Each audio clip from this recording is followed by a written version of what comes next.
រឿងកំហឹងកូនប្រសាស្រីភាគទី4បន្ទាប់ពីតួស្រីរបស់យើងបានប្រាប់ថាកូនសោនៅលើដៃនាងពេលនោះគេបានស្ទុះរត់ចូលទៅក្នុងដើម្បីជួយកូនប្រុសប៉ុន្តែគួរឲ្យសោកស្ដាយខ្លាំងណាស់កូនប្រុសរបស់គាត់បានត្រឹមតែស្រែកក្នុងឡថាជួយខ្ញុំផងប៉ុន្តែឡនោះគ្មានអ្នកណាឡើយស្ដាប់ឮនៅពេលនោះតួស្រីរបស់យើងក៏បានទៅកាច់កងតាក់ដើម្បីដុតតែម្ដងគ្រាន់តែឃើញតួស្រីរបស់យើងដុតភ្លាមម្ដាយក្មេកក៏បានស្រែកថាកូនប្រុសរបស់ខ្ញុំមិនទាន់ស្លាប់ទេកុំទាន់ដុតកុំអីស្រីឈួតខ្ញុំសុំវល់កុំដុតកូនខ្ញុំឲ្យសោះពេលនោះតួប្រុសរបស់យើងក៏បានចូលមកដែរហើយពេលដែលតួស្រីរបស់យើងកាច់ចុះម្ដាយក៏ខំកាច់ឡើងពេលនោះតួស្រីរបស់យើងបានដឹងច្បាស់ហើយប៉ុន្តែនាងនៅស្ងៀមចំណែកម្ដាយរបស់គេក៏បានដៀលតួស្រីយើងថាស្រីកំណាចនាងឯងនេះពិតជាបិសាចមែនចំណែកតួស្រីរបស់យើងក៏បាននិយាយថា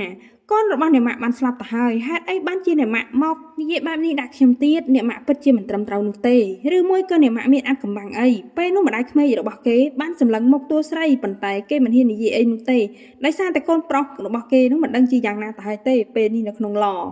គាត់បាននិយាយទៅកាន់តួស្រីរបស់យើងថានាងគឺជាស្រីបិសាចឲ្យច្បាស់កលែតបើសិនជាកូនប្រុសរបស់យើងមិនរៀបការជាមួយនឹងនាងទេក៏គ្មានថ្ងៃនេះនោះដែរពេលនោះគាត់បានប្រតិបត្តិជាមួយនឹងតួស្រីរបស់យើងណាក៏ត្រូវតួស្រីរបស់យើងផ្ទះម្ដាយអ្នកម៉ាក់ល្មមភ្ញាក់ខ្លួនហើយខ្ញុំមិនដែលបានសុំចិនហាវរៀបការនោះទេគឺចិនហាវគឺជាអ្នកសុំវល់ខ្ញុំរៀបការជាមួយនឹងគេពេលនោះម្ដាយរបស់គេញើដៃញើជើងតែម្ដងស្រីបិសាច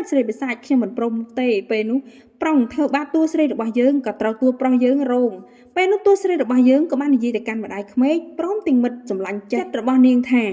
បើសិនជាចង់នៅសុខគួរតែនៅឲ្យស្ងៀមទៅដើម្បីកុំឲ្យមានបញ្ហាបើមិនអញ្ចឹងទេអាចនឹងមានអ្នកខ្លះចូលទៅគេងក្នុងគុកក៏ថាបានដែរតួស្រីរបស់យើងបានដើរទៅជិតមិត្តភ័ក្តិរបស់គេហើយបាននិយាយថាមិត្តសម្លាញ់ខ្ញុំអរគុណនាងណាស់ថ្ងៃនេះបើគុំតែបាននាងខ្ញុំប្រហែលជាគ្មានថ្ងៃជោគជ័យបែបនេះនោះទេដោយសារតែនាងទៅធ្វើឲ្យប្តីរបស់ខ្ញុំអាចស្លាប់ទៅបានដោយស្ងប់ចិត្តហើយនៅពេលនោះដែរស្រាប់តែម្ដាយក្មេកណាបានស្រែកខឹងមែនទែននាងឯងហេតុអីបានជានាងឯងធ្វើបាបកូនប្រុសរបស់យើងពេលនោះគាត់បានតបបតបស្រីម្នាក់នឹងចំណែកតួស្រីរបស់យើងក៏មានការពេញចិត្តយ៉ាងខ្លាំងដោយសារតែពួកគេទាំងពីរនាក់បានខំគ្នាដូចឆ្កែអញ្ចឹងម្ដាយក្មេកគ្មានការពិចារណាចំពោះសម្ដីតួស្រីរបស់យើងនោះទេដោយសារតែគាត់បានគិតថារឿងទាំងអស់គឺសង្សាររបស់កូនគាត់គឺជាអ្នករៀបចំដូច្នេះផែនការឲ្យតែពេលណាដែលបរាជ័យហើយគឺនាងនឹងហើយគឺជាអ្នកទោសមុនគេនៅពេលនោះដែរគាត់កំពុងតែឈោបតែបតបចំណែកតួស្រីរបស់យើងឃើញតួប្រុសយើងដើរចេញក៏បានស្រែកហៅ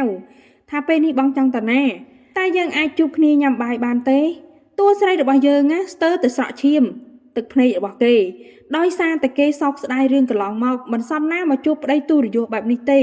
នាងបានគិតថានេះហើយគឺជាលទ្ធផលចោលដុំមាសស្រវាដុំថ្មថ្ងៃនេះនាងបានគិតសានជាថ្មីរួចហើយនាងគិតថាថ្ងៃក្រោយទៅនាងនឹងរស់ជាខ្លួនឯងមិនឲ្យអ្នកណាមកពាក់ព័ន្ធជាមួយនឹងនាងនោះទេកំពុងតែដើរស្រាប់តែមានមនុស្សមួយក្រុមបានចាប់នាងដាក់ឡានតួស្រីរបស់យើងក៏យល់ព្រមទៅជាមួយគេនៅពេលនោះដែរបងធំនៅទីនោះក៏បាននិយាយទៅកាន់តួស្រីយើងថាយ៉ាងម៉េចហើយអូនសម្លាញ់ពិតជាមានសម្រស់ស្រស់ស្អាតមែន